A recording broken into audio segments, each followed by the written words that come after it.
You don't owe your younger self a bigger business. Listen to that again. You don't owe your younger self a bigger business. Most of us in midlife are trapped chasing an inherited definition of success, a seven-figure goal, or a bloated agency that a younger, proving something version of us set years ago. Today, let's throw out those old goals and redefine success around the freedom, peace, and life you actually want right now. Let's get started. Welcome to the Midlife Business Academy. I'm Lori Lyons, marketing strategist, business coach, and accidental techie. After years of running a successful website design agency, I'm now building the business of my dreams and helping other midlife entrepreneurs do the same. From strategy to marketing to mindset, we covered what really matters when you're growing a business that fits your life. Let's get started. I'm Lori Lyons, and welcome to the Midlife Business Academy. If you've ever felt like your business is running your life instead of supporting it, you're in the right place. Around here, I believe a dream business isn't measured by its size.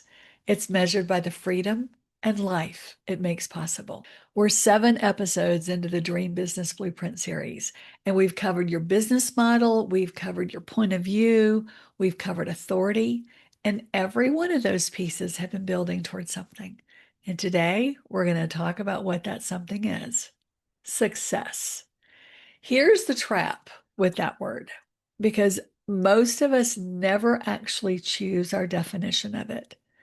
We inherit it, or we just assume it all along, and it's inherited from an industry that measures everything in revenue screenshots. From a younger version of ourselves who decided years ago what making it was supposed to look like. From other people's businesses that have nothing to do with the life we're actually trying to build. Success changes, and your business should be allowed to change with it. So before we even talk about redefining success, there's a question underneath it that most of us skip completely. What do you actually want? Now that sounds obvious, but it's really not. Most of us jump straight to a definition of success we've never actually chosen, and we start chasing it without ever stopping to ask if it's really what we want. I built an exercise several years ago called What Do You Really Want? And honestly, it's rich enough that it could be on its series. It could be its own series someday, and I might do that. I'm looking for my next series, so this could be it.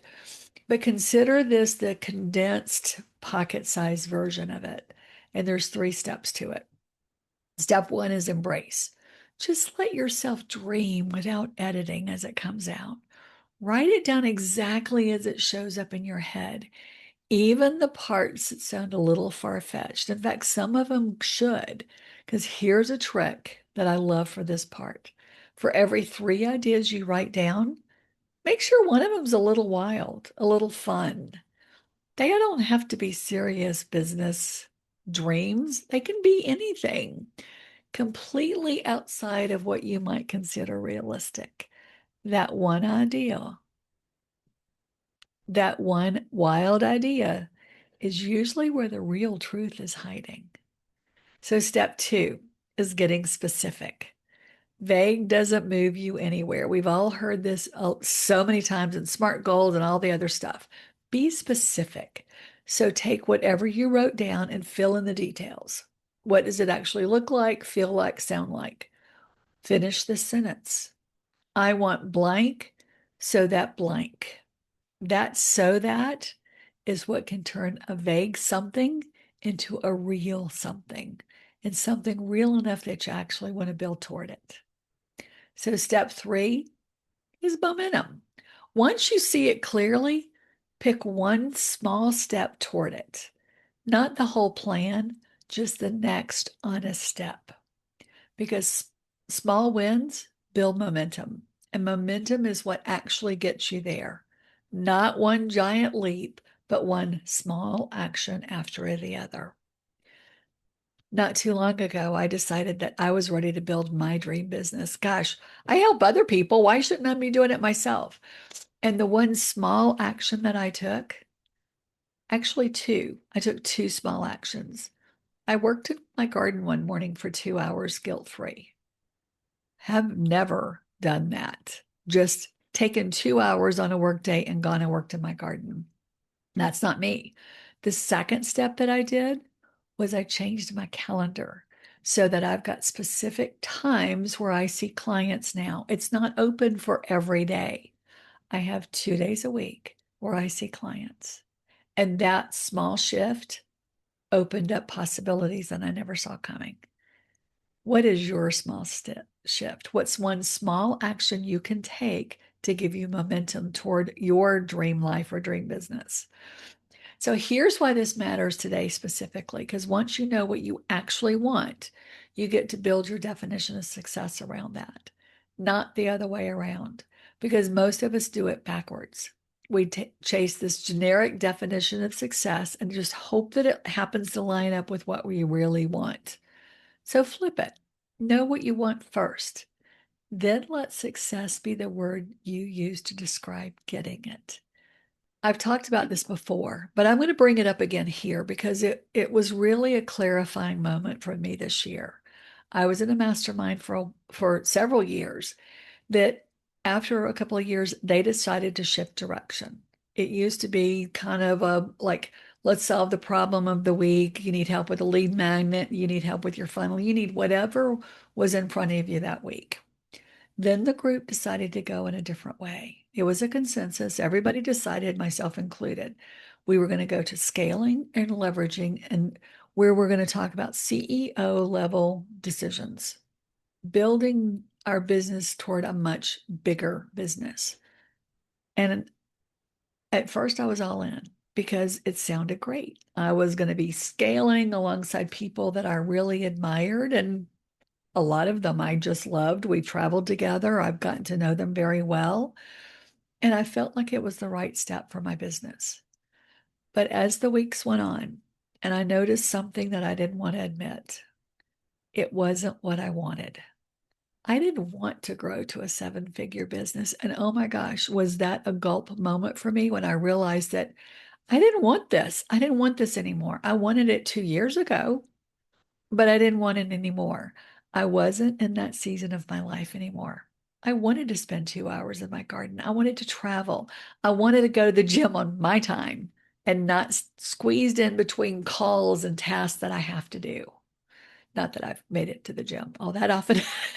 But when I finally decided to leave the group, yes, I miss them and I miss them to this day. And it's been several months. But leaving didn't mean that we couldn't stay in touch. It just meant I was opening up my spot for someone who actually wanted to go in the direction the group was headed. And that felt right to me. Here's what that taught me, though. I work with clients to help them build their dream business, large or small, whatever actually fits their life. And in that mastermind, I wasn't doing it for myself. I had to stop and actually decide what I wanted, not what looked impressive or sounded good in the mastermind when we'd have our calls, not what the smart, ambitious people around me were choosing. And boy, were they.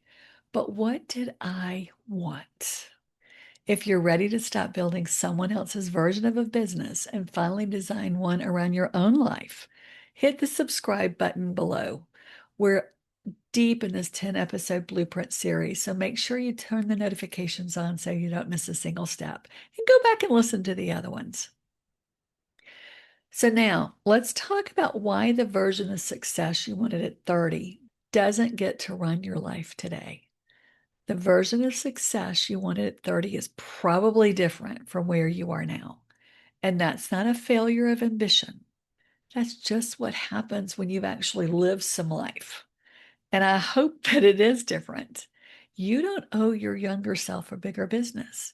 You don't owe her the agency with 15 employees or the 7-figure launch or whatever your goal was back when you were building your business. She had her reasons, and now you get to have yours. So let's talk about growth versus scale. because a lot of people use these two words like they're interchangeable, and they're not. Scale means more clients, more revenue, more team, more moving parts. Growth means better systems, better clarity, better margins, a better life running the whole thing, because you can grow without ever scaling. You can get significantly better at your business and more profitable, more solid without adding a single employee or a single zero to your ideal client count. Nobody warns you that scale has a cost. Most people don't actually want to pay. I know I didn't. More people to manage, more complexity, more of your week spent on the business instead of the work you actually love. Growth doesn't have to come with that bill attached. So, revenue versus freedom. Revenue is easy to measure. Freedom is harder to measure, which is probably why revenue generally wins the argument by default in most of our heads. But there are actually two different kinds of revenue we need to talk about. There's the keep the lights on revenue, the number that covers your bill, your team, your basic overhead. Those matter. Those numbers obviously matter, but it's not the number I want to focus on today. I want to talk about the dream life revenue, the freedom revenue, the number it actually takes to fund the life you want, not just a business that survives. Remember that exercise we did earlier about what do you really want? Here's where we make it happen. I have a client who wants to take 3 months off and hike the entire Camino Trail, which is about 500 miles. That's her dream. But she's not just budgeting for flights and gear and boots. She's budgeting for 3 months of her household running without her. The mortgage, the bills, everything, plus a live-in pet sitter for the dogs while she's gone. That's real money on top of the trip itself. So she didn't just start with a vague wish. She started with a number. What does 3 months away look like? Fully covered, actually cost. And once she had that number, the question became practical. How many clients does she need this year? How many more times does that program need to sell? How many more units does she need to ship? Not something I'd love to do someday, but an actual revenue target tied to an actual dream with an actual plan to hit it. That's what revenue is for, not just staying afloat, funding the specific real thing you actually want. Once you know what that real thing is, the trip, the sabbatical, the slower Tuesdays in the garden, whatever it is for you, you can reverse engineer exactly what your business needs to generate it to make it happen. That's a completely different relationship with your numbers than just watching the top line grow, because more feels like it should be the goal. So nobody is going to hand you permission to change your definition of a success. There's no ceremony. No one sends a certificate. You just have to take it quietly if you need it. You get to look at the goal you set 3 years ago and decide if it fits you or not. Decide if it no longer fits the life you're actually living, then let it go and don't treat it like you're quitting. Redefining success isn't giving up. It's aiming your ambition at something that actually is yours instead of something you inherited. So here's another thing. Enough is a word that almost nobody in business lets themselves use because it sounds like you're settling, but it's not. Enough is a decision, not a limitation.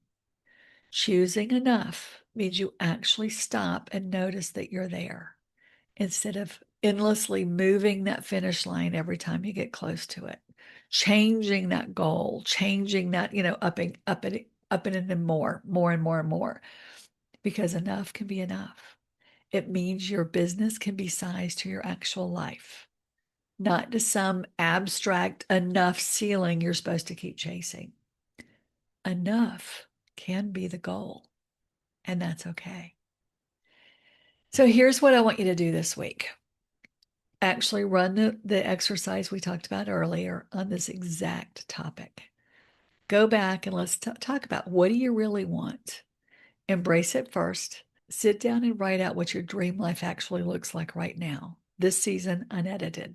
Remember the rule of three. Let at least one of those ideas be a wild, impractical sounding goal.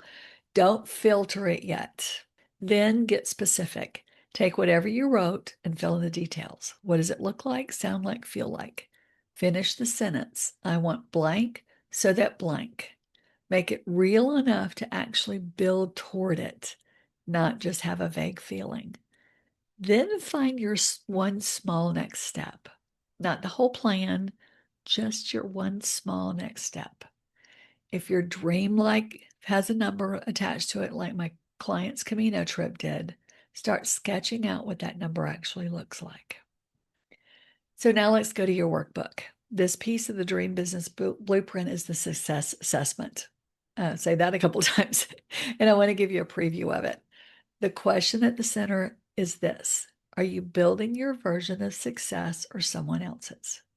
So in the workbook, you rate yourself again, 1 to 10, on 5 things: whether your goal actually reflected your priorities, whether you know what enough looks like for you, whether you're comparing your business to other people's, whether your business reflects the season of your life, and whether you're building towards something you really want. Add it up and see what your blueprint score is.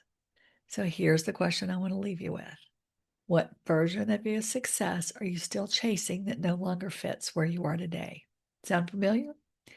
Because sometimes the bravest business decision is giving yourself permission to redefine success. Success changes, and your business is allowed to change with it.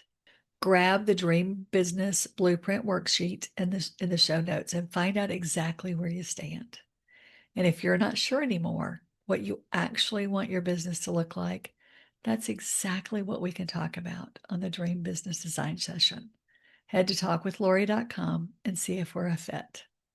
In the meantime, until next week, remember, it's never too late to build the business of your dreams. We'll see you next week.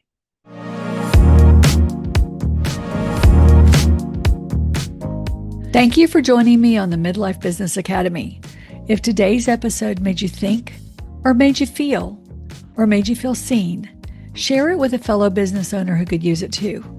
When you're ready for more support, you'll find the link to book your Profitable Path Blueprint call in the show notes. I'll be back next week with more insight and strategy to help you build a business that truly fits your life and one of your dreams. We'll see you next time on the Midlife Business Academy.